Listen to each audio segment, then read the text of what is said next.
மாங்காய் சாதத்துக்கு வந்து சாதம் வெந்துக்கிட்டு இருக்குது. அதுக்கு வேண்டிய தேவையான பொருட்கள்லாம் இங்கே இருக்குது.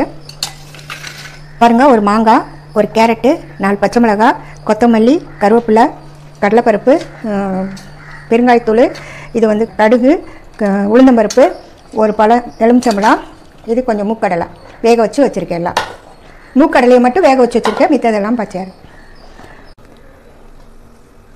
பாருங்கள், ஒரு 6 டீஸ்பூனு எண்ணெய் ஊற்றிருக்கேன். இப்போ வந்து கடுகு போடுறேன், உளுந்தம்பருப்பு போடுறேன்,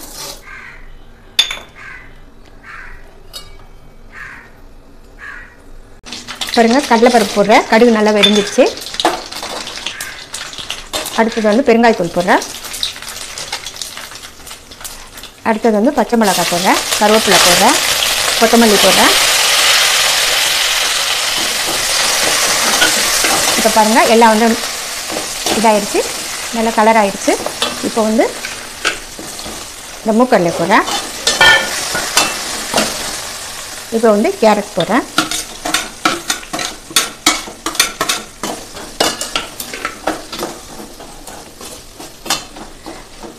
இதில் வந்து ஒரு பழம் லெமன் ஜூஸ் போடுறேன். 1/2 டீஸ்பூன் சால்ட்டு போடுறேன்.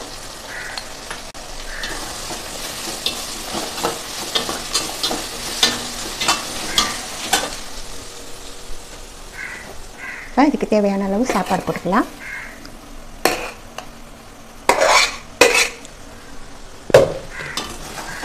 லாஸ்ட்டில் தாங்க மாங்காய் போடணும்.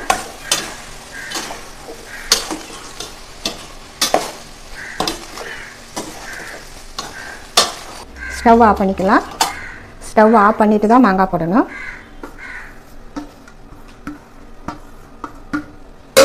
இப்போ நல்லா கிளறி விட்டுக்கலாம்.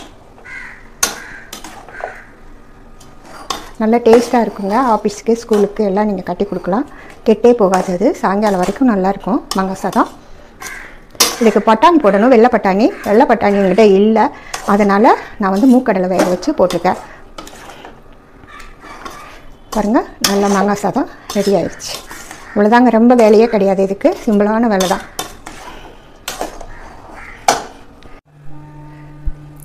பாருங்கள், மாங்காய் சாதம் ரெடி ஆயிடுச்சு. ரொம்ப டேஸ்ட்டாக இருக்குங்க. இதுக்கு சைடிஷ் வந்து நல்லா அப்பளம் வறுத்து வச்சு சாப்பிட்டா சூப்பராக இருக்குங்க.